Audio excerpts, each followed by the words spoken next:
Welcome to Start By Listening, the podcast about sexual harm and trauma. We are centered on educating and empowering our Western Kentucky communities. Our goal is to transform the way we talk about sexual harm and trauma. Transformation begins by listening to understand. We talk so you can listen today and change the world tomorrow. Welcome back, everyone, to Start By Listening. We're so glad you're joining us today. And as you can tell, we're in a very special place. Hey there, it's Jennifer, aka The Friendly Therapist, with my co-host, Shelby. Hello, everybody. Welcome back. We're glad you're joining us today. So today, oh my gosh, I've been so excited for this. So excited. We get to introduce you guys to the Bridges program. It is a hidden gem here in Owensboro, Kentucky.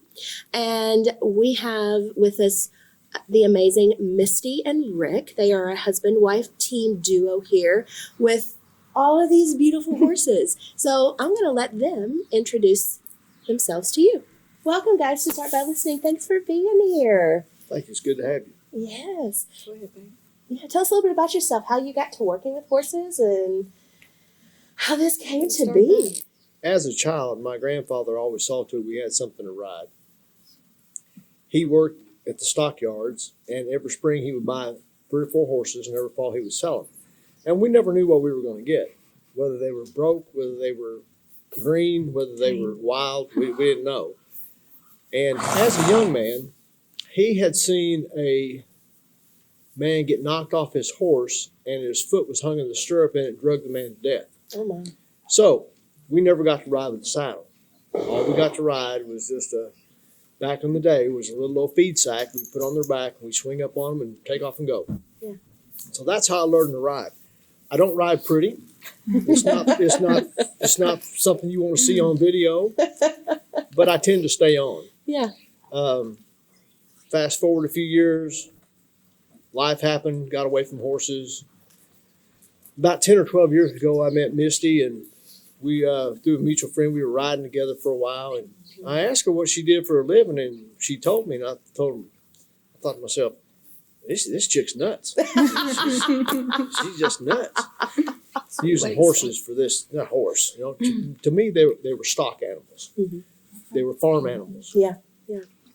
But as I got involved, and as I started seeing this work, I come to realize very quickly they're far from stock animals, and they're far from livestock. I'm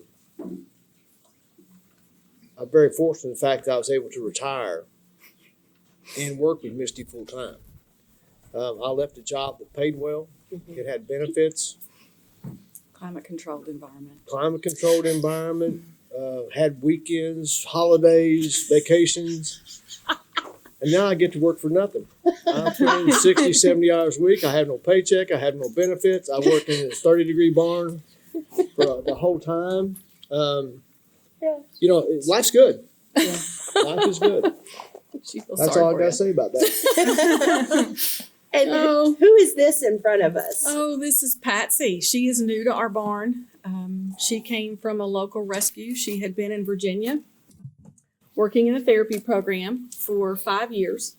And the woman in that program, Robin, was retiring, selling her farm, getting out of the business, so to speak. And the local rescue reached out to us and said, these horses are wonderful. Would you consider utilizing them in your program? And we've had her and her buddy Banjo for several months now, acclimating them into the program. Yeah. So she is a beauty. The last 3 weeks, we've taken them down to Fort Campbell to work with soldiers. Yes. Wow. And they've done real well. They've done real well with the soldiers. So I'm sure they'll be more and more integrated into the program here in Owensboro as time goes on now. Yes. Okay, so for someone who has no idea what horse therapy is, I'm sure many people in our audience have no idea what horse therapy even entails. What does horse therapy look like? What does your clientele look like? How therapeutic are the horses in this process? Well, let me go back to the beginning just a little bit. Perfect. I spent 9 years in riding, therapeutic type riding, and was approached about Eagala equine assisted psychotherapy. which I had no idea what that meant. Mm-hmm.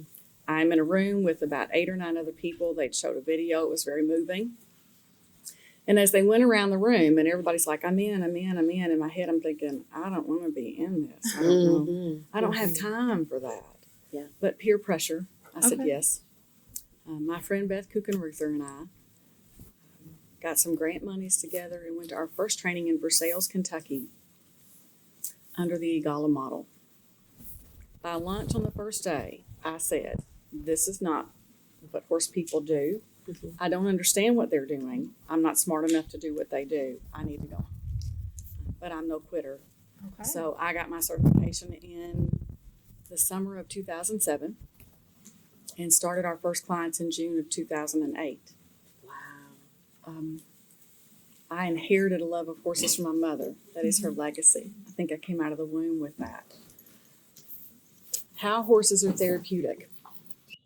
The reason we utilize horses in this therapeutic approach is as prey animals, they literally are in sync with one another. Mm-hmm. Their heart rate, their respiration, they do everything together as a herd, as they demonstrated before we got started filming. Because they read body language, because they assess everything in their environment, they do the same thing with clients. Mm-hmm. They read the energy that you bring into the environment. And we tell our clients all the time, they don't judge us based on what we look like or the clothes we have or the job we have or how much money we have. They evaluate us based on our energy. Can I trust you? Can I not trust you? Is it safe? Is it not safe? And based on that, they make decisions about how they interact with us. Okay. We often use the term that the horses stand as a mirror in front of us to reflect back to us what we've brought into their environment. Mm-hmm. And it's special, the things that they do with people and how they do it. We have a varying client base. I'm watching Patsy lay down and roll in the dirt thinking I've got to clean that off later. We are a community care provider for the Veterans Administration. We work with veterans. We started a contract a little more than a year ago at Cumberland Hall Mental Health Hospital in Hopkinsville, Kentucky. Almost 2 years now, yes. They approached us because their CEO has sort of an all-encompassing approach to therapy. They have a lot of unique opportunities there for therapy. And he reached out to us about horse therapy. So they are the first and only psychiatric hospital in the state of Kentucky to offer Eagala Model work to their clients. And the clients that we work with every week, are soldiers from Fort Campbell. Active duty soldier. Active duty. They come from Fort Campbell as a part of the partial hospitalization program. Mm-hmm. And part of their work day and their therapy day every Friday is to come out into an open arena with us year round for a 90-minute session. Okay. Different soldiers each session for up to 3 sessions a day. And when their day is over at 2, they go back to base. So we do that. We work with a ton of adolescents. Mm-hmm. We provide individual and family work for the juvenile drug court program here in Daviess County. We've done that for, I would say, at least 10 years now. Mm-hmm. A lot of drug and alcohol treatment, a ton of trauma. Mostly adolescents, family work, some group work, Mm-hmm. and family work, especially through the juvenile drug court program, because that's a core component of those programs is to incorporate the family into the therapeutic approach. And they provide a unique opportunity for people to deflect their feeling and emotion onto the horse. Okay. It's not like talk therapy. Mm-mm. Obviously, it's a team approach in Eagala. We have a licensed mental health professional and you have a certified equine specialist. But it's not talk therapy. Mm-hmm. Most of the questions that we ask are asked through the horse. Generally, the first question in any session when we process is, so tell me what happened with the horse, or how did that go with the horse? And it allows the client the opportunity to tell their story. Yeah. It's not about what we see. We do incorporate that into it when it's appropriate. It's about what the client sees and offering them an opportunity through non-interpretive language for them to tell their story through the horse. Mm-hmm. That's So just do they? beautiful. Do they ride, or is it just No. like one-on-one interactions with the horse? No, in the Eagala model, it's all ground-based. Okay. They never get on the back of the horse because, as one of my trainers said to me years ago, it's hard to see yourself if you're sitting on the mirror. Yeah, I feel like that would be very difficult. That's really a good quote. It is. That's Mickey DiGiacomo's quote. I've never forgotten it. You know, Um, Misty was talking about them being prey animals. Mm-hmm. And in the wild, they sync their heart rates. I don't care if it's one small herd of 10 horses or 50 or 100. They all sync their heart rates together. And they demonstrate that. And right there you saw an example of it. Yeah. Whenever you get within 4 to 6 feet of a horse, they can literally feel your heart beating in your chest. They know you're there. They don't have to see you. They feel you. They know. Your energy that you bring in that is unspoken. And by that I mean, we can ask you, well, how's your day going? You're going to look at me and smile and just be as pretty as you can be and say, I'm having a great day. Full well knowing your dog got run over, your car broke down, your house burned. I'm having a great day. You can lie to us. Okay? That horse will feel through your biorhythms that anxiety, that tension, that anger, that fear, whatever it may be. They feel that. The way that works in the wild horses, for the most part, don't nicker and whinny and call to one another. If they make that vocalization, they just told every predator within earshot where supper's at. They don't do it. They use those biorhythms and that energy they feel to keep each other on alert. And what happens is when one of them feels threatened or questions something, their ears will come up and they'll look in the direction of the threat. The whole herd will do the same thing. They don't know why they're doing it, but that one did, so we all do it. That one takes off, they all take off. They don't know why they're doing it, but that one did, so we got to go with them. And they'll run far enough, they feel like they're safe. They'll turn around and look and see if anything's following them, chasing them. That herd dynamic then translates into client-horse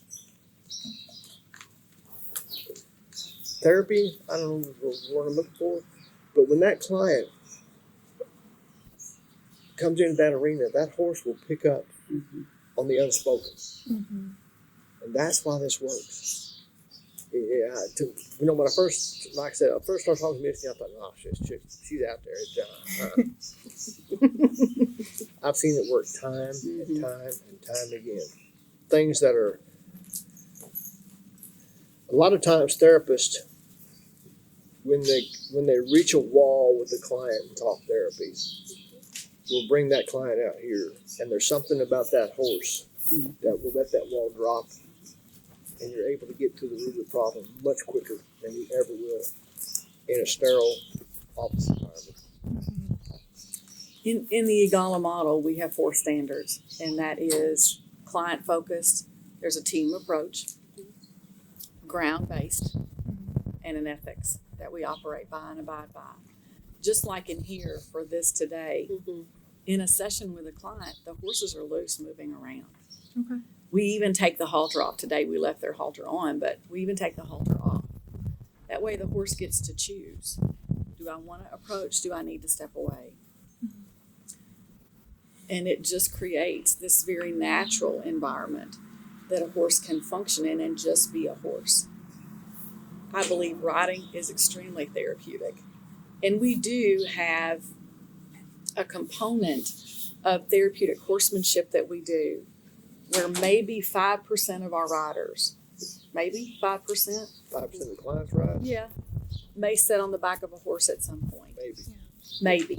If that's important to the client. Well, it's more about, when we discuss self-regulation, sitting on the back of a horse, is there a therapeutic benefit to the client for them to sit up there and to get that self-regulation, literally feeling the movement of the horse? When you ride a horse, you use every muscle group in your body the same as if you were power walking on the ground. Yeah, that makes sense. So You ride a horse for a mile, it's the same thing physically as walking a mile. Yes. Okay. So when you sit the back of a horse and you just sit, usually we're leading the horse because they don't know how to ride. We just want them literally to feel the movement of the horse and have that feeling go through your whole body. start to focus on what part of you moves when the horse moves. Do you feel when that right front leg is on the rail moving forward and then the left? Because you should, because your hips are moving in rhythm with the hips and the movement of the horse. You can feel, and the rider can generally feel when the horse relaxes because they've relaxed. Absolutely. You see that on the ground all the time. You can physically see when a horse lets down and relaxes their body when they're on the ground with a client. Yeah. So we do have that, and I believe riding a horse can be very therapeutic. But anything we do under the heading of therapy, we understand ethically we need to have the appropriately licensed, certified people in this arena to do that work. I like that, like you said, it takes a team approach. And then I look at the parallels of the team mindset and what's that word? Anthropomorphizing. Yeah. I'm doing that in this moment. I'm aware where I'm Go putting ahead. onto the horses this idea of a team, Yes. but it does take multiple people within the herd, or multiple Yes. horses within the herd to ensure safety, security, Yes. regulation. Just like when providing therapy for especially highly traumatized individuals, like if you're working with multiple soldiers, it's not just one. No. Because there's too much. You have to Yes. have multiple people to be able to see and to reflect back and Yes. to notice. And then I would think the biorhythms of the soldiers themselves start to come online and become in sync. Oh, yes. And then it's like, is it safe enough to ask, may we ask others what they saw? Right? Yes. And same thing with the horses. It's like this biorhythm, it just becomes infused. And I think that's a beautiful quality that so many, I think like psychotherapists who are in private practice, Yes. like they're alone. They don't have, like at New Beginnings, we have like 6 therapists. Yes. So we have our own herd, right? Yes, I mean, think about it. And so we utilize each other, support, consult, and to assist. And that is missing within the world of private practice because you don't have that herd. Oh, he is so interested, isn't he? He is so curious. Therapists keep soap notes or whatever their, model is that they utilize. But as a horse person, we keep a spud sheet. Oh, that was a potato. Spud, yeah. And a spud stands for shifts, patterns, uniqueness, discrepancy, and apostrophe S. Ooh. So I and Rick are looking for shifts in the horse herd. So for instance, in non-interpretive language, there's a nose touching. There's a hand touching a nose in my notes. And the shifts are anything that a horse does. See that head moved right, now left again. Non-interpretive. So shifts and patterns, P in the spud is for patterns. I'm looking for patterns of behavior. A horse can do something once and just be a horse. 2 times might be a happy accident. 3 times is on purpose. So through each session, we're looking for patterns of behavior which are going to tell us about our client. Stop. Unique, no. Oh, He bit her. He did. Unique is when you see your horse do something and go, wow, that's odd. They don't normally behave that way. They don't normally do that. My dandy doesn't normally act like that. D in spuds is a little d. And that's the note I make about clients. That's my human part. And discrepancy is when the client's words don't match their actions. And the most common one is, oh my goodness, I'm terrified of horses. And the whole time they're telling you that, they're walking up to approach a horse. Okay. From the rear, And right from behind them. the other one- Right in the danger zone. I'm scared to death of them. and I know the one thing you never do is approach them from the behind, and they're right up there behind. You know, that's a discrepancy because you're telling me one thing, but you're doing another. I feel like that's a lack of self-awareness though. Like you know that you have this fear, but then you're just completely unaware of how your body is in that moment. Sometimes it is a lack of awareness. Other times it's, I'm coming in here to present to you what I think you want to hear. Okay. And the apostrophe S on Spuds is our stuff. Because in that team approach, we all bring life experience into our work every day. Yes. We bring what happened this morning into our work every day. You can't help that. That's what makes you who you are. But that piece about self-awareness is vitally important because if you're not aware, it impacts the session. It impacts the client, especially in this environment where our energy as a team is impacting what happens in here. So in that respect, when you're in a session and something comes up for you, you look at your partner and go, okay, look, is this my apostrophe S or is this something we need to talk about with a client? And as a team, you go, I think that's your apostrophe S. We'll talk about that after session. Nice. Sometimes it's not. Sometimes it's therapeutically beneficial. Yes, we need to discuss this with the client. Let's have this conversation. So that team approach is so beneficial because when you're stuck or you think, oh gosh, is this just me or did that really, is that important? Yeah. You know, that other part of your team goes, you know, that's important. Let's discuss it. And then if it is your personal thing that doesn't need to be brought into the arena, then when the client leaves as a team, we discuss that. You know, what is that coming from? Where is it coming from? Is it something with the client? Is it a personal experience? How do we deal with that to make sure that doesn't come into this space? And as crazy as this sounds, when I'm having sessions and we've got clients and I've had a particularly stressful morning or something hard has happened, I don't want my stuff to come into the arena. Yeah.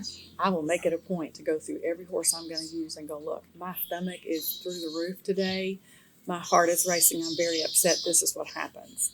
Because for some reason, I don't know why, horses respond to the unspoken. It's what we're holding in that they're picking up the energy for. Once you verbalize it and it's out here, they stop. And the benefit to that is when you internalize trauma, when you internalize a problem, it wreaks havoc on the body and the mind. In this therapeutic approach, what we're trying to do is this entire space is a canvas. Let's take all of this out here, put it out here. And when you look at it from out here, it takes on a whole different perspective. Yeah. You see it differently.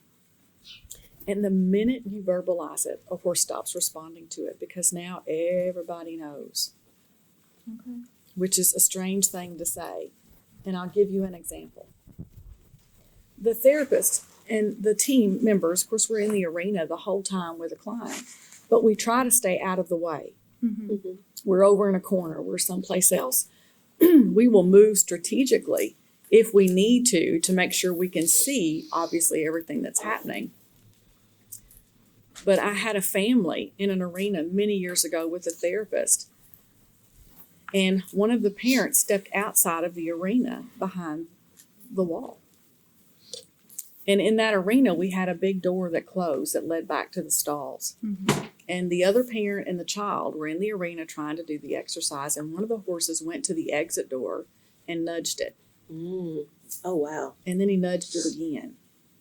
And now he's kicking it with his hoof. And I leaned into the therapist and I said, somebody wants out. And I think it's the parent outside the rail. And of course, we're whispering that. They can't hear us. And all of a sudden, that parent says, looks like somebody wants out of here as bad as I do. Wow. And that horse stopped what he was doing, turned around and looked at us, and then went right back over to the other parent and child and participated in the exercise with the other horse. And it was over because it had been verbalized. Yeah. We're good. They just picked up on that Yes. energy. So Yes. the word that just keeps coming to mind that I don't think we've said out loud in this podcast yet is co-regulation, right? Oh, We yes. talk about that all the time with polyvagal theory, and it's just that systems approach, like that we're all connected and they're picking up on that energy. That's really beautiful. And the benefit is so many people are in therapy nowadays. They know how to talk their way through things, but we talk, but we don't take action. We just verbalize all kinds of things without really sometimes listening to even what we're saying and certainly what's being said back to us. We have clients come into this arena and they are so dysregulated that just coming in the door has been a feat. I mean, they've psyched themselves up all night. They've been sick about it. They have worried. They have stressed. They can't breathe.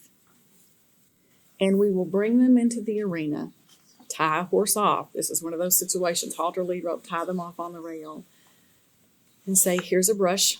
Sometimes not even a brush. We show them where the heave line is on the horse, where you can feel the horse breathe deep behind the rib cage. And we just ask them, put your hand on the heave line. Close your eyes if you feel comfortable. And start to breathe with the horse. A horse at rest will breathe about 8 to 14 respirations a minute. That's not a lot of breaths. It's very, very slow. That's less than a human. Yes, it's much less than a human.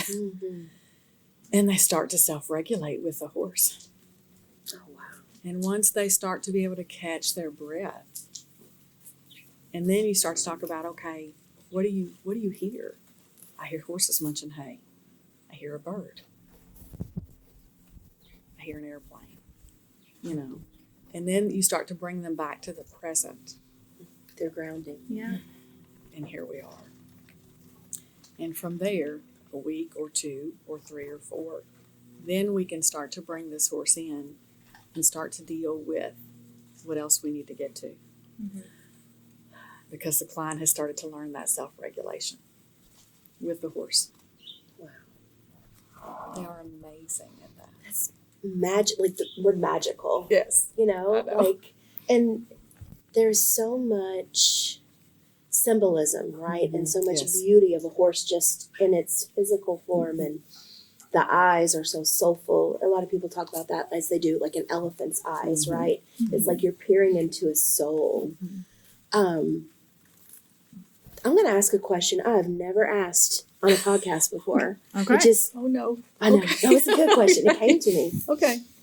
But from your all's perspective of being, I'm going to call it horse people, and then coming into this world of Eagala and equine therapy, what has it been like over the last, 14 years, 15 years? To have a seat and see transformation happen in real time. What is that like? It's what keeps you coming back. I mean, you can see tangible results with your clients fairly quickly. And I go back to our drug court children. Those kids have a pretty rugged life, and they come out here and the walls tend to come down, and they talk about things and work their way through things, and we try to plant that seed of a way of a better life. And every once in a while you win, and that's what keeps you coming back. There's times where you look and you just wonder, are we even getting through? Are you going to make it? You're just a kid. You're just a kid. Are you going to make it? And then she'll see one of them out somewhere, and they've got a wife, and they've got 2 little kids, and they got a job, and you think, okay, that's why we do what we do. That's why we get up at 4 o'clock in the morning and drive to Cumberland Hall and work with soldiers, and that's why we come out here and spend 10 hours a day in January. It is powerful. When I sit down sometimes and I think someday I'm going to sit down and type all of these stories out, for my own benefit, when you start to look back and think about the powerful moments that you see with your horses and people. When I was first trained in Eagala, they said clients will think about this for months and months and months down the road, and then they will have an aha moment. And there was a research study that said clients that have to drive 30 minutes to get to therapy and 30 minutes back, 30 or more. 30 or more, saw greater benefit because they got into the mindset of coming to therapy. Yeah. And then they could process that all the way home. And a lot of times our families will talk about it to and from. Mm-hmm. They said that, and I thought, well, okay, maybe. But even as a member of the team, I left the barn one night many years ago, and it had been about 6 or 7 months after a session with a client who had completed with us and was no longer with us, when all of a sudden I could see her session. I could see the moment the light switch went on, and it was so powerful for me and so visceral that I started to cry on the way home. Yeah. And I thought, wow. I had a client come back 4 years later and show us a painting she had done of horses, my horses, and said, it just now got to me why the horse wouldn't cross that pole. I mean, they're still thinking about it. They're still processing what happened with this horse and trying to work their way through what's happening. I will tell you that it has taught me more about myself as a person. Energy. Look at Oh that. my, yeah. Because I'm feeling it too, and that's Yeah. why. I mean, is it cool in here? Yes, but the shivers is Yes. because of the energy. It has taught me so much about myself and made me more aware of who I am, how I respond to people. Long before I ever did therapy and knew that was even a thing with horses, I had a horse many, many, many, many years ago. And I came to the barn one day and I'd had a terrible day. I was in a horrible mood. Yeah. And I got that horse ready with my teeth gritted. I mean, I was just mad. I'd had a terrible day. It was just, and I had carried it with me. And I got on and I thought, we're going to ride off the farm, go back in this field, and I'm going to ride. And the horse wouldn't go. He stopped. No. We walked across the yard and he stopped and turned back to his pasture. Wow. And I'm like, come on, let's go. I'm cueing. See, the energy's up because my energy went up on there. Yeah. And he wouldn't go. And now I'm mad. I was already mad. Now you're not listening to me. Yes. So now I'm really getting on him. Yes. And he went to the fence. It was a black wooden fence. Put his chest in it. And he pushed so hard that the piece of wood bowed. And it took me a few minutes to get there when he did that. And I thought, oh my gosh, Misty. And I stopped what I was doing and I took a breath and I got off. Because what he was saying to me is, I'm not going anywhere with you. I'm going back to my herd. And either we can go the easy way or we can go the hard way. Mm-hmm. And I got off and I walked him back to the barn and I took his saddle off and I brushed, and with tears I apologized profusely. Gave him a treat and put him in the field. Mm-hmm. And I came back the next day and we were fine. Mm-hmm. Mm-hmm. But they pick up on that. And I tell clients, if my horse is doing something and you think, I don't like how this horse is responding to me, look at yourself. Mm-hmm. And it's never, we tell clients, in the Eagala Model, there is no right or wrong. It's never about the end goal. Mm-hmm. And we tend to be focused on, we got to do A, B, C, D, and then we get to E. And we're so goal oriented that we lose the opportunity to live in the moment and be aware of what's happening in the process. Mm-hmm. And we tell them, this is about the process. This is about what you learn about yourself and this horse while you're going through this process. It's never about the end result. It's never about the goal or the task that we have for you with your horse. It's never about that. It's always about what are you learning about yourself as you spend time in the presence of this horse. So you said anthropomorphizing earlier, which makes me I think butchered the word. it makes me think it comes up in conversation here a lot because It does. How do you feel about putting human personality traits attributed to the horses? Is that something that is beneficial, looking at them in a human friendship way, or is this more about the body self-regulation, like that grounding connection? Yes, the answer to that is yes. Okay. We all do it. You know, Mhm. I'm very aware of the word. It's the only $15 word I know. I'm very aware of it, and I know it, and I still do it myself. Mm-hmm. However, it is about that, because in the Eagala model, we work in metaphor. Mm-hmm. When we ask the question, okay, what happened with your horse? Wherever the client takes it, we go.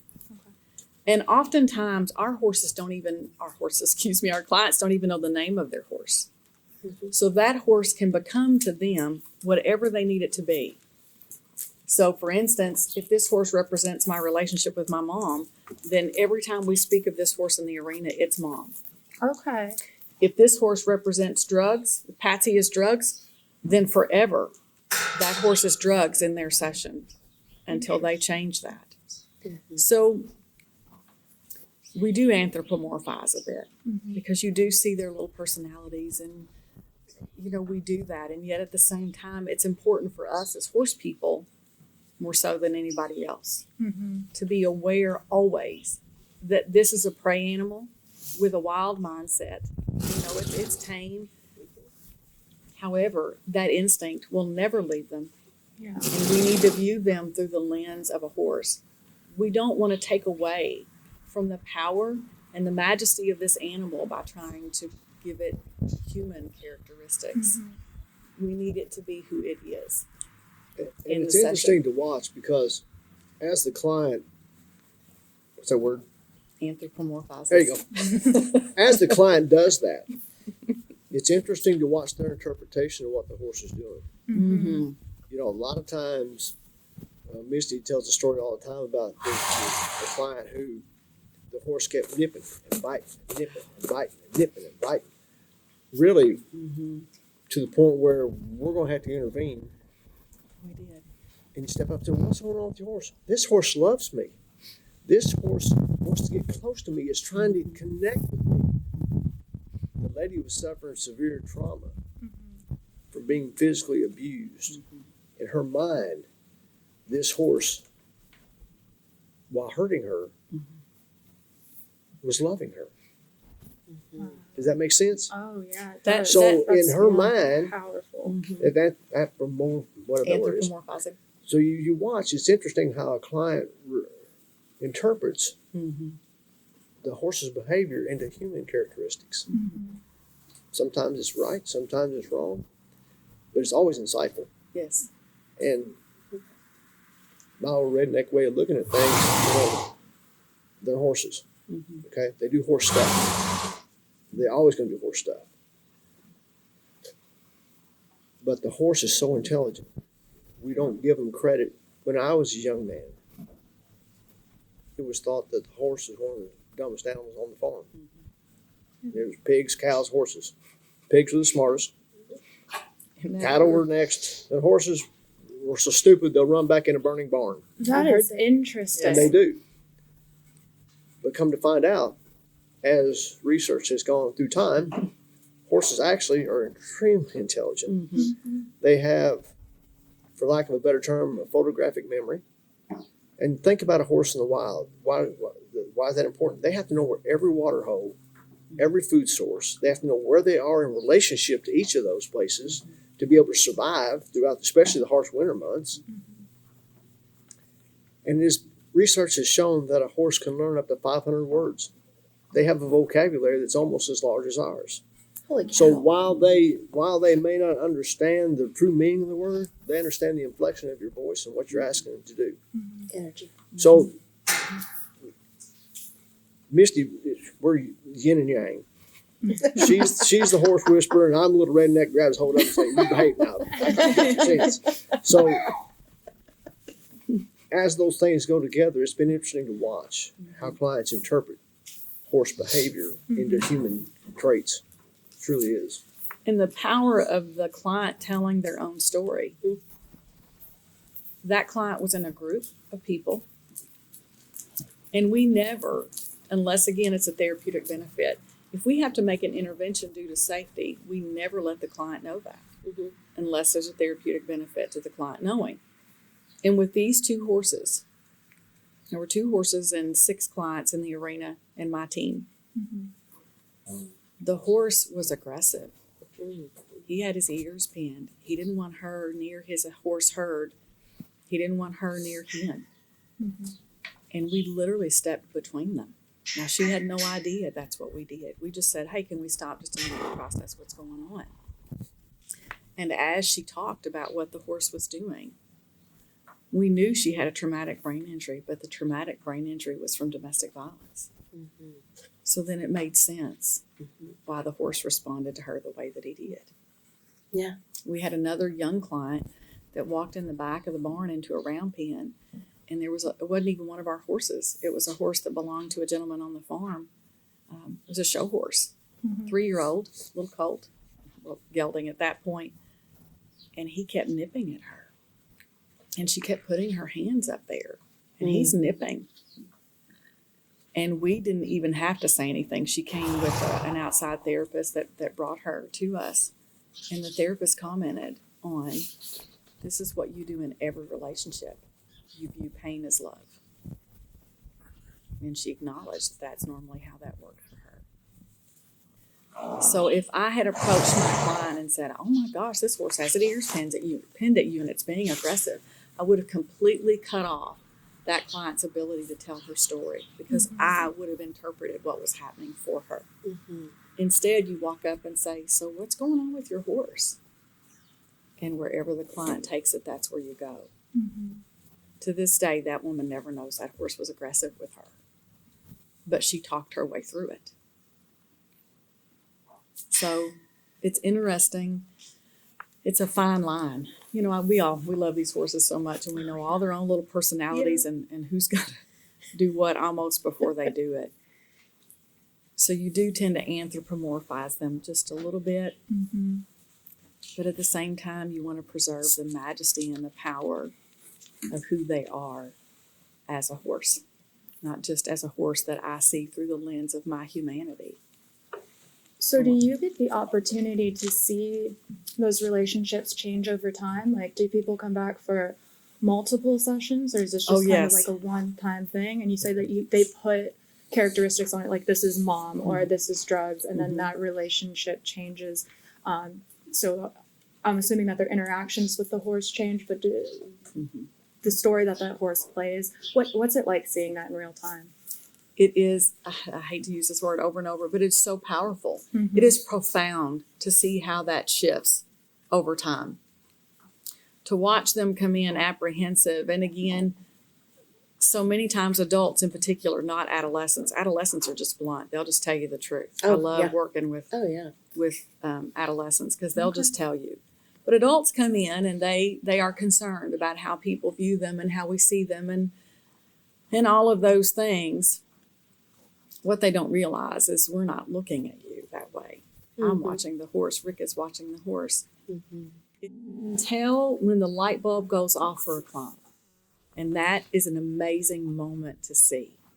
You can tell when all of a sudden, because when they come in, none of this makes sense to them. They think I'm crazy. They think this is crazy.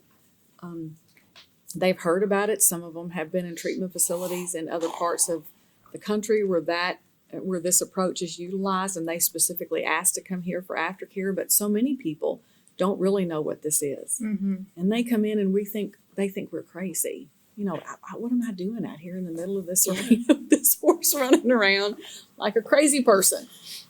When the light bulb goes on, you can see it. You can see the client go, oh my gosh. And it hits them between the eyes. And from there on out, they see it. They get it.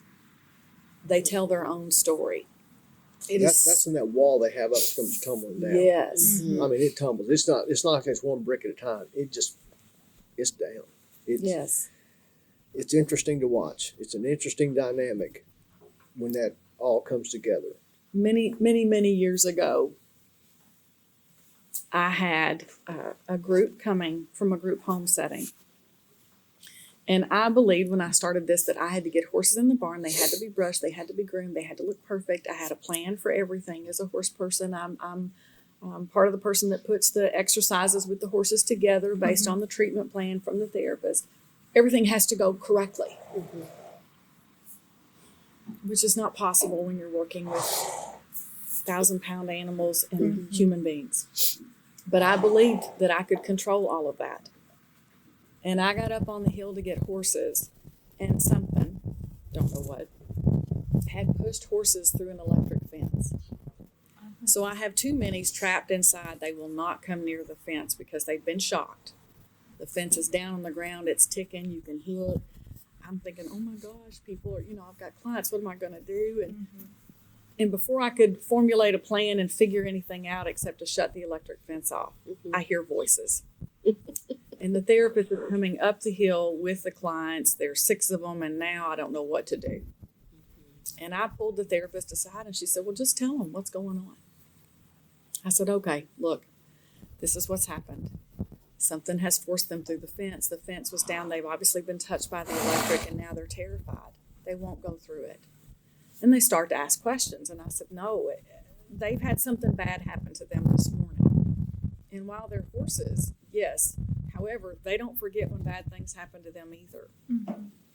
And all of a sudden, one by one, each of these clients go, well, I understand that.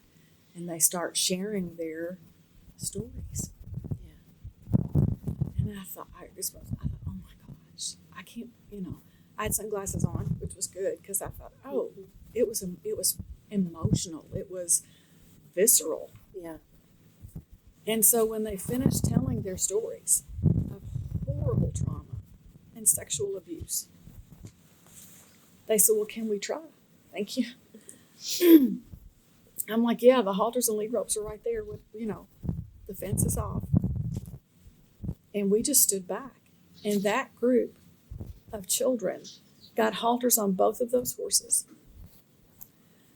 talked them through it. And when those horses and those clients jumped that dangerous fence that was on the ground, I mean, their arms went in the air, they shouted, they screamed, and I thought, I cannot believe what I just saw. Yeah. So again, what that taught me in my apostrophe S is, I think I have to orchestrate and control. And the reality is, if I just step back and trust the process, again, my clients know what they need to do. In this environment, just that transparency and understanding that horses experience bad things, and while they deal with it in a slightly different way, they still have to work their way through it. And the clients completely related to that. And that was probably one of the most powerful, successful moments I had ever seen with horses and clients. And when I got up on that hill that morning, I thought this was a disaster. But if you step back and let the clients and horses have this space, they get there. They get there. And it's powerful when they do. And it's not that we put them there or we got them there. They did it. And they did that because somebody said, hey, just tell them what happened. Yeah. That's authenticity. Yes. That's acknowledging in that moment. Mm-hmm. And you're like, okay. And that allowed for connection. Mm-hmm. And we talked about that last week with the podcast when Ken said, I meet people right where they are. Mm-hmm. And you've got to be authentic to do that. Mm-hmm. Yes, I know. Yes. And you've got to be willing to be scared. Mm-hmm. And to not have the answer. Right? Because when people come to therapy, right, when people come to New Beginnings, when people come to the Bridges program, it's not because life is wonderful. Mm-mm. Something is not working. Mm-hmm. And for many times, and I'm sure you all have heard this as well, many times we have clients that show up for therapy and they'll say, well, this is my last ditch effort. Mm-hmm. Nothing else has worked. Yes. Right? Mm-hmm. And then that internal begins to happen and it's like, oh, I'm pressured. I'm pressuring myself. Yes. Because I need to make something be good, Yes. right? Yes. But when we learn to, right, that's when all that beauty and magic happens. Like in this moment, like they're very calm, Patsy and Banjo, they're standing, not now, no, just like I did that right. Usually here. He went to But- kiss her on the neck, and she said, "Don't touch me." Don't touch me. You didn't ask for consent. But I think that's a powerful thing energetically to experience as well. And like you said, Rick, it's like not just one brick, it's the whole wall. You know? And in order for that wall to come tumbling down, there has to be safety. Or else our nervous system will not allow for that. I have a question because you all both know I love polyvagal theory. I talk about it all the time. Shelby knows I love polyvagal theory, and it's just a lens. It's not a modality, it's just a lens. But I'm curious because of all of the trauma that is held in this ground, in these walls, right? Just like in my office, when people come in your office, Shelby, those walls hold a lot. How do the horses, because they're energetic beings, how do they release trauma that is energetic? You know, that's, what do they do to regulate themselves? Like, I know what I tell my clients to do to help with regulating their nervous system, things I do in my office that I've shared, you know, to help other people. But how do horses discharge energy that's not theirs? Sometimes you notice when they go back to their stall, they'll just lay down. Or they will close their eyes standing and just rest. You don't notice them release the energy until you hear that deep breath. And then you realize, okay, they've shed that. There have been times where we have pulled horses outside and let them eat grass and brush them. It's almost a way to just brush it off. You know, let's brush it off.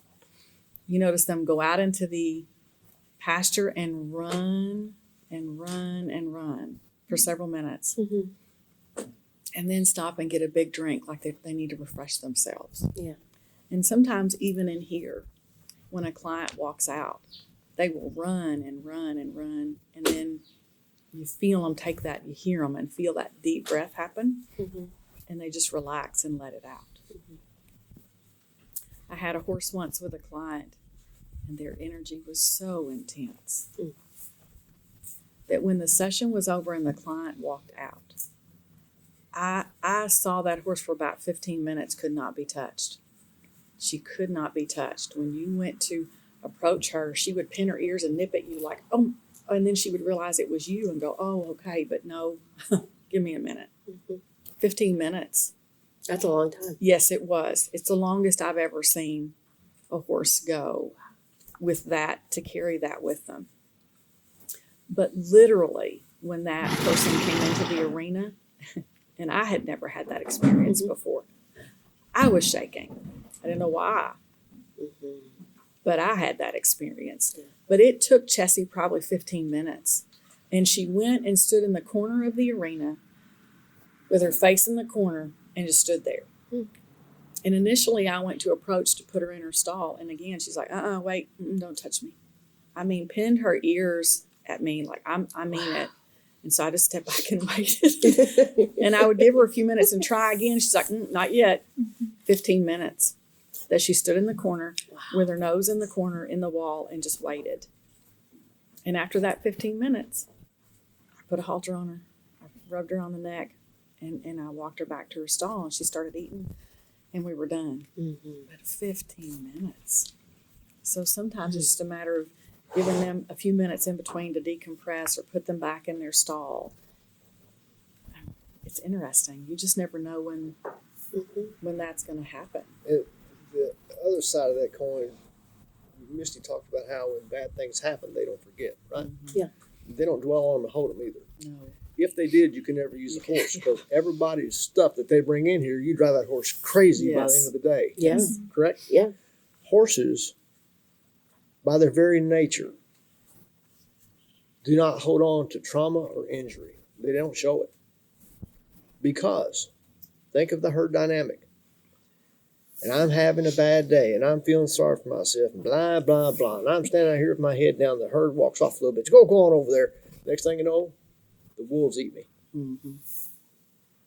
If they're injured, they do not show injury. I mean, for a horse to show an injury, they're really hurt. Mhm. because every predator sitting watching that herd is waiting to see the one whose mind's not right or who's physically injured. That's who we're going to hit. Easy target. So the Yes. horses Yes. shed that. That's what enables them to be able to work the way they work. Yeah. Do they forget? No, I don't think they do. However, they don't dwell on, nor do they hold on to it. Mhm. Yeah, they remember it, but okay, it's gone. And you move on. And I tell people all the time, when not in the Eagala model, but when I'm doing horsemanship with them or working with children or young adults, it's okay for you to fight with that horse for the entire hour. Y'all are going to have, the horse having a bad day, you're having a bad day. Invariably, it's going to happen on the same day. And you are going to fight and argue the whole hour. Yeah. But as long as the last thing you do with that horse is positive, that's what that horse will remember. Mhm. That horse won't remember the hour of fight. They'll remember the last thing you did was smile at him, brush him, give him a treat, and put him up. Mhm. And that's what you want to end on. You always want to end on a positive because that's what that horse will remember.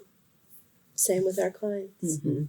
Yes. I desperately, and I'll use that word, I desperately want people to leave my space feeling much lighter and feeling better Better than when they got there. because that's important. Mhm. Yes. We have a very eclectic herd. We have bought some. We have been given some. There's no such thing as a free horse, by the way. I can only imagine, like in my mind, I'm like Oh my vet goodness. bills, like hay bills, like yeah. alfalfa pellet bills. Yeah. I've been awake for 2 weeks worrying about hay. But they come from all kinds of places. Yeah. We have several from rescues. Some have been in kill pens. Some have been literally wild horses in eastern Kentucky. Some have been bred in high dollar farms with more breeding than I have on paper. And they're very important in what their pedigree is. And they know it. And some who you really don't know what their background is. You bought them and they came to you underweight and scarred and nervous about you, which is very representative of all the people that walk in the door. Yeah. We all have a different background. We all come from a different place. But we all need the same things. We need someone to hear us. We need someone to validate that we're being heard Yes. and that what we say and who we are matters. And again, we don't tell our clients a lot about horses, but it's interesting at times.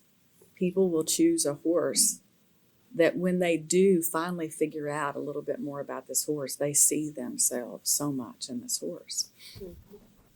Like Rick was saying, horses have bad things happen to them. They have traumatic things that will happen to them. And over the years, we have worked with several of our horses that we know have had something bad happen because they respond a certain way to certain things. And they are through it. They're better about it, but they've never forgotten it because every now and then you still see that little bit of a response or a reaction over it. But again, like Rick said, they don't have time to dwell on this bad thing happened and look at me now. They've got to pick up and they've got to move forward, which is a powerful lesson for our clients. We're not saying it didn't happen. We're not saying it's not impactful. We're not saying it's not important that you walk your way through this. Yeah. But at the end of the day, take the next step. Keep moving forward. Because if you don't, you die where you are. And they're very attuned to that. That's powerful. Yes. And that's true because so many of us get stuck in our trauma. I mean, I see it every day. Yes. I've seen it in my own personal life. I've seen it in my clients' lives. And it does take that willingness, awareness, and the collective to help maneuver through that, you know. And Dr. Gabor Mate, who I love, he's just an amazing doctor. And he said, we get trauma not from the traumatic event. We get trauma from being left alone following. Because we don't have that connection. We don't have that collective to help us process those energetic emotions through our body, to hold us, to co-regulate, to tell us it's going to be okay. You know, that's what we're missing. And it's like I think about just COVID in the last 3 years and how much COVID has changed our world and so much disconnection it has created. And I don't know if I was watching a TikTok or a Facebook video a couple years ago. They said that when COVID begins to dissipate, it will not be a loud rush return. It will be a very quiet, very dysregulated return. And I was like, I don't know. And I feel that. It is. It's been very quiet. It's been eggshells, tipping toes, and is this safe? Is this not safe? Oh, here comes now the prehistoric algae that's being. It's so much. I'm just making stuff up at this point. But we don't know because so much is coming at us. We had started to see a shift in clients and that disconnect before COVID. We had started to see it, and then COVID hit, and now we have this massive disconnect. For years, clients came into the arena, and we told them we're not going to tell you anything about your horse, and you know how they want to identify the horse, and they'd be like, "Oh, well, that reminds me of me," or "That horse is like my dad," and now they're like, they don't know how to do that. And people will say to us, well, how can I build a relationship if I don't know the name it's called by? I wouldn't want to be called Sally when my name is Jim. You know. Okay. Well, this horse is Patsy. Okay. Let's move forward from there. There's a greater divide in the ability to connect. On an emotional level, on a physical level. It's been a bit of a shift that we have noticed over the last 3 years, the last 2 especially. Would you say that certain people or certain horses gravitate towards certain people, or do you see like similarities between the individuals that horses are more comfortable with immediately, or is it very random? I'd say it's very random, because how generally a client for us will come in and we will introduce them to the herd. We don't pick their horse for them. They come in, we introduce them to the herd, and the horse chooses them. Okay.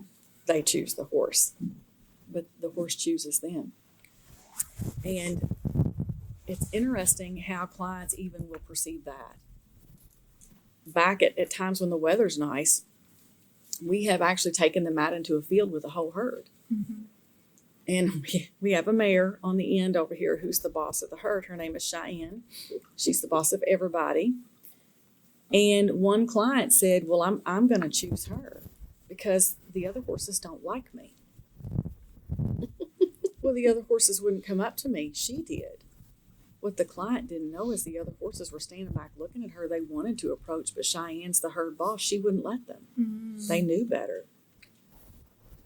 Now, the client chose Cheyenne, but ultimately we had to have a conversation with her openly about boundaries and what that horse behavior was. Horses have very defined boundaries. Very. Very defined. Very. And I tell people all the time, in our horse herd, if number 4 wants to become number 3, number 3 will pin its ears and look at number 4, trying to get back in place. That doesn't work. 3 will pin its ears, turn and fight, as you've seen Patsy do to Banjo here a little bit this morning. Here we go. The next thing they'll do is they'll pin their ears, bite, and then turn and kick them until they get back to be number 4. You cross the line. You cannot come up here. No. They have very defined boundaries. And a lot of times, our clients have no boundaries. They have very boundary poor. And part of the therapeutic value of a horse having boundaries is they very quickly show the client, these are my boundaries. You don't cross them and you don't come into them. The client has to pick up on the fact that, okay, this is what I have to do to earn this respect, earn this trust, to allow that wall to come down for that horse so that I can come into their space. So, I could walk you through each horse in this barn and tell you their personality and how they generally respond to people. When it comes to clients, all bets are off. mhm. And we see that every Friday because we have the same horse herd with 3 different groups. And those groups can be anywhere from 8 to 10 people. Group 1 can come in, and horses are wired for electric. I mean, they're running, they won't stand still. You can't put your hands on them. First group leaves, 15 minutes passes. Second group comes in, horse is just quiet, stand still. They can approach and brush. And third group comes in, different herd again. That's wild, like wild. Yes, and what is so interesting is that the therapists that bring these groups out are the same people each week. And so they get to see group 1, and then the other one sees group 2, and then they come back with group 3, and they can even point out to us, oh my gosh, these horses are behaving completely different than they did at 9 o'clock this morning. Yes, because the energy that came into their environment has shifted with the people. I've seen my horses do things I never, ever, ever thought I would see a horse do with a client because it's so out of character for them. At home, I have a leopard Appaloosa. His name's Dandy. He's 27. He's an old man. He's grouchy. You know, he's always been grouchy. I'm sitting right. He's like Rick. He's always been grouchy. But he's an Appaloosa. He's very standoffish. He doesn't like to be rubbed on the face. He doesn't necessarily want to be touched by everybody that comes into the room. Whereas Indy, and they were in the same herd together, is very attention focused. He loves attention. I stopped one day at a gas station to get gas, and I had a horse trailer, and I had Indy and Dandy in the back, and this little boy about 4. Oh my! I'm like, yes, of course, you know. Come on. So I open the side door. Indy sticks his head out. He wants to introduce himself. He wants to be loved on, rubbed on. When I walked over to Dandy's side, he literally stepped to the right, as far away from the window as he could get, put his head up, and you could see his eyes roll like, oh my gosh, hurry up. And when I shut the door, he stepped back over. He's like, okay, good, the kid's gone. Wow. In a session with a client, such horrific trauma, the client couldn't speak. When they opened their mouth, they would just cry. And that horse walked up to that client, stepped behind the client, put his head over their shoulder, and pulled them into his chest like he was holding them. And reflexively, the client reached up to him. They didn't even realize they'd done it. Yeah. And he just stood there and held her until she stopped crying. And she dropped her hand and went on with what she had to do. And I thought, he's never done that to me. You know, I love him. I feed him. That's my horse. That's my horse. But he never does those things. I've seen him do that with 2 clients Wow. in all of these years. And I've never seen him do it again. So, Just that much care. Like, Yes. you can just sense it that they needed someone. yes.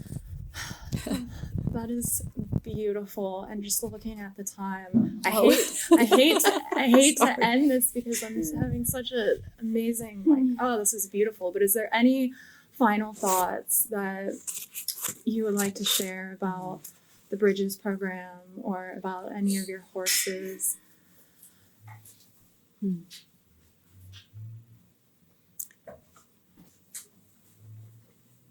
If you're looking for a unique therapeutic approach, what I would like to share with people is, because people think, oh, I'm coming into the barn, I'm just going to have fun with horses. We want you to enjoy the experience, but this is therapy. They are facilitators. We have a team approach, and in our barn, those horses are as integral a part of the team as the equine specialist Yes. and as the therapist. They are facilitators, and we look at them that way, and we respect them for their role in all of this. It is therapy. It is psychotherapy. It is a unique approach. But if you'll come in with an open mind and be willing to give those horses a chance to see you for who you are, which you can't hide, but reflect that back to you, Mm-hmm. you'll get where you need to be very quickly. It's a very unique approach. They bring to therapy a powerful impact beyond anything I could relate. You really just have to come in and see it for yourself, which is what we do so often when we introduce this to people and groups and organizations. Yeah. I can explain it to you, but come into the arena, let us do a demo for you and you see for yourself. Yeah. Because it is so powerful what they do Mm-hmm. that you really have to see it and experience it for yourself to understand it. When we were talking to Cumberland Hall about coming down, I told him, I said, this isn't the catch-all to end all in mental health. Mm-hmm. No. But for people who are honestly seeking help, they don't even have to be honest with themselves. They're just honestly seeking help. This will help them. Those clients who are coming in who just love the drama and love the thought of being in therapy and want to regurgitate the drama of the week, who really don't care to be helped, they just want your ear for an hour. Mhm. We're not going to help because the horses aren't going to suffer a fool. They'll pick up on that in a New York second. Mhm. Now, that being said, the drama queen keeps coming out and coming out and coming out. Next thing you know, that wall starts to fall. Yeah. Because what they thought, I'm just going to, no, let the horses do what they do. But the ones that come out initially who are just honestly looking for help. See? Drama. There we get it. So when I talk about drama? So it works on both ends of that spectrum. Mm-hmm. Yeah. It really does. Because Those are- nobody escapes the arena, no matter what you bring out Yeah. here, no matter Yeah. how you approach it. Even and- if you and think the you're ones just, I enjoy the most are the ones that come out and say, this is the stupidest thing I've ever done. This is so stupid. I can't believe I'm even out here. Why do you make me come out here and do this? 6 weeks later, they're an entire different individual. Mm-hmm. You know, and they're loving the horses. They want to come out here. Can we volunteer? Can we come back and do this? Can we do that? no, you can't, no, but. no, you can. There's an ethical line we don't cross, but Mm-hmm. but you watch them transform Mm-hmm. from that. I'm just here burning everybody's time Mm-hmm. to an actual therapeutic work in action. Mm-hmm. It's interesting to watch. Horses don't let you off the hook. Nope, They'll nope. just keep prying and pushing and prodding and moving toward until you start to see it. Yep. Yeah. They'll pester you till you. They'll pester you till you say it. They will. Yes, they do. Kind of like a wife. You're so funny. You know they're going to leave here in a minute, right? Plus he's scooting his chair back. Oh He's like, my goodness. You know. I'm fixing to go. Can't fire volunteers. That's right. At the end of our podcast, we like to do a fun little thing where we ask some rapid fire Oh, questions Lord, okay. just to lighten the mood. How do you feel about that? I'm good. Let's go. You're good? Let's I'm go. good. Okay. I like to ask the first question because this is my favorite. Okay. If you could have any superpower in the world, what superpower would you have? I would fly. Fly. Yep. Mhm. What about you? X-ray vision. All right. I love it. Oh my God, I love it. You Okay. might want to sit out for this portion. What is the one gadget that you cannot live without? Oh, the one gadget that I cannot live with. Can it be big? It can be anything. It's your gadget. The pickup truck we have. Oh, I live and work out of that thing. It's got all kinds of gadgets that I can plug in and work stuff off of. yeah. Yeah, my truck. What about you? I don't know. You don't have a gadget. I don't. Look at me. Do I look like materialistic to you? You know, Seriously, does it look like? well, listen, a gadget doesn't have to be electrical. Didn't we have someone say a can opener? Someone did say a can Oh my opener. goodness. Yeah, you know. I'm not kidding. Yeah. This is why it's like, what is it? See that interesting? Because the first thing that came Yeah. to my mind was my horse trailer Yeah. again, because I work out of that so Yeah. much, and the pickup truck. Well, it's the only way to get from point A to point B to, you know what I mean? Yeah. Yeah, yeah, okay. Well, an easier one. What's your favorite ice cream flavor? That's not easy. That's not easy. my You don't have a gosh. go-to? I do. Butter pecan came to mind. Rocky Road and mint chocolate chip. Okay. Is it wrong to have 3? No, not at all. Not at all. Yeah, butter pecan. Butter pecan. Yeah. That is a goodie. That's an Uh-huh. oldie and goodie. Love that. Yeah. What's your favorite cereal? Oh my goodness. Golly. I think Raisin Bran is the first thing that came to my brain. I don't eat a lot of cereal, but Raisin Bran. Wheaties. Wheaties. Oh, Wheaties. okay. All right. So I'm asking horse people, but if you could be any animal in the world, what animal would you be? An eagle. An eagle. Yes. Oh, that's beautiful. They can fly. Mm-hmm. They can see. They have a bird's eye view of everything. Mm-hmm. Yeah, they're majestic. I'd be a wolf. A wolf? Yes, of course you would. I could see that. Mhm. Yeah, I could see that about you. Oh, I like that. I'm going to deviate because I'm going to ask questions. Came ahead. What's your life motto? I know where you got that question. They tried to bury us, but they didn't know we were seeds. Ooh, That's a good one. Ooh. Yeah, that hangs in my Ooh. office. Yeah. Yeah. My life motto? Mhm. Oh, you'd have to edit that. Listen, we have the what's it called? We're Explicit content. explicit sometimes. We say It's fuck okay. all the time. Oh, This- okay. I'm just saying. Sorry if I didn't make. You can say whatever. If every person lives by a code, Mhm.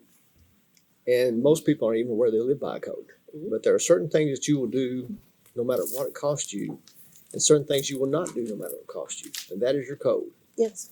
So it's not really a motto; it's more of a way of life Okay. that you try to portray. Hmm. And I try to live my code.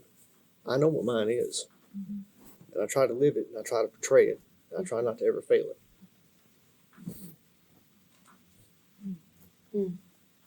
Powerful. Thank you. So this is my last question. Okay. Who is your favorite band or musician? Ooh, you go with that one. Marshall Tucker Band. Really? Quick to it. Marshall Marshall Tucker Tucker? Band. Oh yeah, That was very decisive. That was a yeah. yes. You know what music you like. Tucker Band. Marshall Tucker Band. Yep. Misty is surprised by that one. I So you am. must have been thinking he was going to say something else. No, I'm sitting here thinking though, golly, you know what comes to my brain? About 3 different things. Me singing in the shower. Oh my goodness. Yeah, that's it. Can you find that on Spotify? Oh no, you cannot. He makes up songs in the morning to help me get going, which is not helpful, but it makes him feel good about himself. Oddly enough, the one that comes to my brain is Journey. Okay. And the song that went through my head is Don't Stop Believing. I just thought See? That's right. that is that is one of those feel good Yes. songs. And I Yes. love the lyrics. Yes. Mhm. Yes. Oh, Yeah. I like that. And a lot of times when we're in here and nobody else is here and I want to ride my horse, I turn on Spotify. Mm-hmm. Really, one of my favorite channels is Miranda Lambert. I just like her stuff, and I think we could be friends. And she's a cowgirl because the music helps me get out of my head. Yes. Mm-hmm.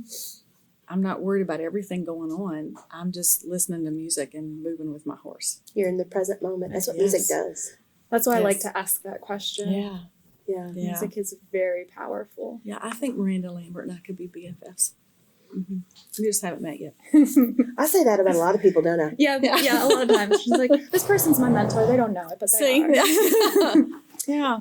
My last question for you all. Okay. What is your favorite go-to beverage? Sweet tea. I guess Coke Zero would be Yeah. what I go for. It is. Any like particular, because we are kind of in the South. Mm-hmm. So like we had a person on our podcast that loved McDonald's sweet tea. They're like best sweet tea ever. We had somebody on our podcast who said Old South sweet tea, Mhm. Dunkin' Donuts sweet tea. Mhm. So is it just sweet tea in general, or is there like one of your like absolute favorites? I have to tell you, some of the best sweet tea I ever have is Rick Baker's because he makes it for me every week. Oh, He really does. He makes the best sweet tea. But if I'm going to buy it out somewhere, Chick-fil-A. You know, they do have really good tea. Chick-fil-A I has like their really- lemonade. I've had their Oh, lemonade. they have great lemonade. Yeah. Because their sweet tea's not too sweet, Yes. you know. That's the argument. I'm from Pennsylvania, so Oh. I'm from the north. Yeah. people aren't that picky about sweet tea up there, but I think it's fun to listen to everyone like. I know my sweet tea. I like my sweet tea, and this is Yes. the kind that I like. It can't be too sweet, or it has to be super sweet. It's Yes. really The it's a further south you go, personality. the more syrupy like it becomes. Yes. Pour it out and take a knife and okay, that's enough. And then down south, like I have kinfolk down in Savannah, Mm. and they are diehard like Lipton. Oh. And then my husband, he introduced me to Tetley, Mm-hmm. and I'm Yes. like, okay. Mm-hmm. I always grew up on Lipton, but Mhm. okay, Yeah. I can see this. I grew up on Lipton. Rick Mhm. makes me lose in. That's another good one too. Yes, I it forgot really about is that good. one. It really is Yeah. good stuff. He makes good sweet tea. That's because he's sweet. Oh, I I said that out loud. Don't tell him. We're gonna edit that part out. that part ain't true. So you don't have to worry about it. Everybody watching this knows that's not true.